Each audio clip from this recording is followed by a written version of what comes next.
আসসালামু আলাইকুম। কেমন আছেন আপনারা?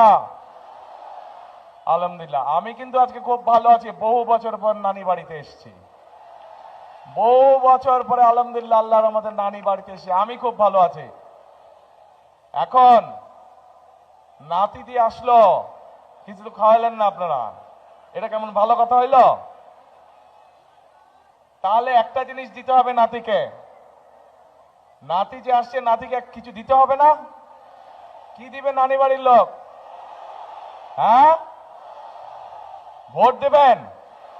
কিসে ভোট দেবেন? ধানের শীষে।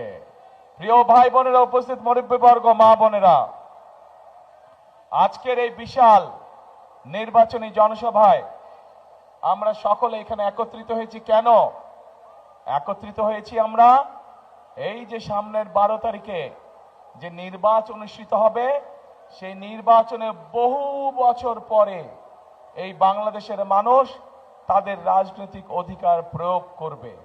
এই যে বললাম, এই মঞ্চের পাশে 13টি পরিবারের সদস্য এখানে বসে আছে। এই মানুষগুলোর স্বজনরা এই অধিকার অর্জনের জন্য, বাংলাদেশের মানুষের অধিকার অর্জনের জন্য নিজের জীবন উৎসর্গ করেছিল। গত 16 বছরে আমাদের বহু নেতাকর্মী অত্যাচার নির্যাতনের শিকার হয়েছিল বাংলাদেশের মানুষের এই রাজনৈতিক অধিকার অর্জনের জন্য। আজ আমাদের সামনে এই আল্লাহর রহমতে এই সুযোগ এসেছে। আজ আল্লাহর রহমতে আমাদের সামনে এই সুযোগ এসেছে। আজকে আমরা এই এলাকার যত মানুষ আছে, সে মুসলমান হোক, হিন্দু হোক, আদিবাসী হোক, খ্রিস্টান হোক, বৌদ্ধ হোক, সকলে মিলে আজকে 12 তারিখে আমরা এই আগামী 12 তারিখে আমরা আমাদের রাজনৈতিক অধিকার প্রয়োগ করব। এখন প্রিয় ভাই বোনেরা, এই যে রাজনৈতিক অধিকার প্রয়োগ করব, শুধু ভোট দিলেই হবে না। এই নির্বাচন হতে হবে। আমাদের আরেকটি লক্ষ্য বা উদ্দেশ্য আছে এই নির্বাচনের। কি সেটি?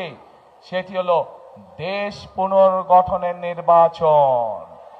বিগত 16-17 বছর ধরে এই এলাকা সহ, দিনাজপুর এলাকা সহ, সমগ্র উত্তরাঞ্চল সহ সমগ্র বাংলাদেশের মানুষকে তাদের অধিকার থেকে বঞ্চিত করা হয়েছিল। তাদেরকে তাদের ন্যায্য অধিকার থেকে বঞ্চিত করা হয়েছিল।